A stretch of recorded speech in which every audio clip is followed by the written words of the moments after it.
हिंदू धर्म में पूर्णिमा तिथि का विशेष आध्यात्मिक और धार्मिक महत्व बताया गया है। शास्त्रों के अनुसार हर पूर्णिमा किसी न किसी पुण्य फल से जुड़ी होती है, लेकिन जब बात पौष मास की पूर्णिमा की आती है तो इसे वर्ष की सबसे पवित्र और फलदायी पूर्णिमा माना जाता है। मान्यता है कि पौष पूर्णिमा के दिन किया गया व्रत, स्नान, दान और पूजा जीवन के बड़े से बड़े कष्टों को भी शांत कर देती है और व्यक्ति की मनोकामनाओं को पूर्ण करती है। धार्मिक ग्रंथों में बताया गया है कि इस दिन गंगा जी, यमुना जी या किसी भी पवित्र नदी में स्नान करने से व्यक्ति के जन्म जन्मांतर के पाप नष्ट हो जाते हैं और अक्षय पुण्य की प्राप्ति होती है। यही कारण है कि इसी दिन से कई श्रद्धालु कल्पवास की भी शुरुआत करते हैं। पौष पूर्णिमा से ही माघ स्नान आरंभ हो जाता है, जो कि भगवान विष्णु और सूर्य देव को विशेष रूप से प्रिय माना गया है। इस दिन भगवान श्री हरि विष्णु के साथ साथ सूर्य देव और चंद्र देव की पूजा का भी विशेष विधान है। लेकिन हर वर्ष की तरह इस बार भी पौष पूर्णिमा की तिथि को लेकर लोगों के बीच भ्रम की स्थिति बनी हुई है। कुछ श्रद्धालुओं का कहना है कि पौष पूर्णिमा का व्रत इस बार 2 जनवरी को रखना चाहिए, जबकि कुछ लोगों के अनुसार यह व्रत 3 जनवरी को करना शास्त्र सम्मत रहेगा। ऐसे में श्रद्धालुओं के मन में यह प्रश्न उठना स्वाभाविक है कि आखिर पौष पूर्णिमा का सही व्रत और स्नानदान किस दिन करना चाहिए। आपको बता दें कि साल 2026 की यह पहली पूर्णिमा होगी।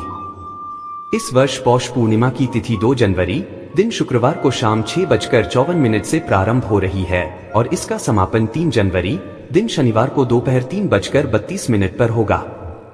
इसके बाद प्रतिपदा तिथि लग जाएगी। शास्त्रों के अनुसार पूर्णिमा व्रत उसी दिन रखा जाता है जिस दिन सूर्योदय के समय पूर्णिमा तिथि विद्यमान हो और चंद्रोदय का समय भी उसी तिथि में प्राप्त हो। इस बार 2 जनवरी को पूर्णिमा तिथि सूर्यास्त के बाद लगभग 1 घंटे बाद प्रारंभ हो रही है।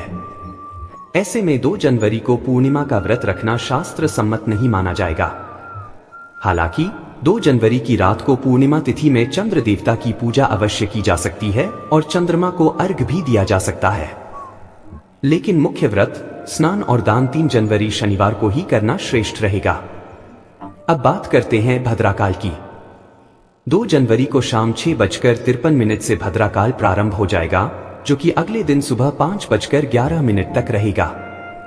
यानी जिस समय पूर्णिमा तिथि शुरू हो रही है उसी समय भद्रा भी लग रही है।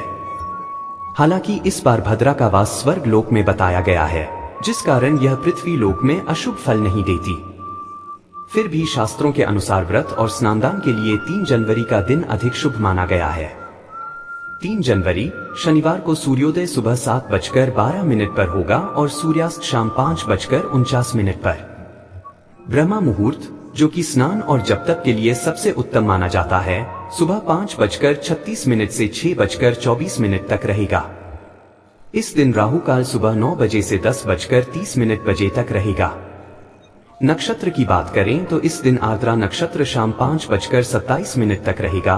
उसके बाद पुनर्वसु नक्षत्र प्रारंभ हो जाएगा। योग की स्थिति भी अत्यंत शुभ है। सुबह 9:05 तक ब्रह्मा योग रहेगा और इसके बाद इंद्र योग प्रारंभ होगा। ये दोनों योग पूजा पाठ और सत्यनारायण व्रत के लिए अत्यंत शुभ माने गए हैं। अभिजीत मुहूर्त, जो विशेष रूप से श्री सत्यनारायण भगवान की कथा और पूजन के लिए श्रेष्ठ होता है, दोपहर 12:10 से 12:52 तक रहेगा। वहीं अमृत काल सुबह 8:32 से 9:57 तक रहेगा, जो किसी भी शुभ कार्य के लिए अत्यंत फलदायी होता है। 3 जनवरी को चंद्रोदय शाम 5:49 पर होगा। इस समय चंद्रदेव को दूध, जल और अक्षत मिलाकर अर्घ्य देना चाहिए। इसके बाद आप कभी भी अपना व्रत खोल सकते हैं। इसी दिन श्री सत्यनारायण व्रत, कथा, स्नानदान और कल्पवास की विधिवत शुरुआत की जाएगी।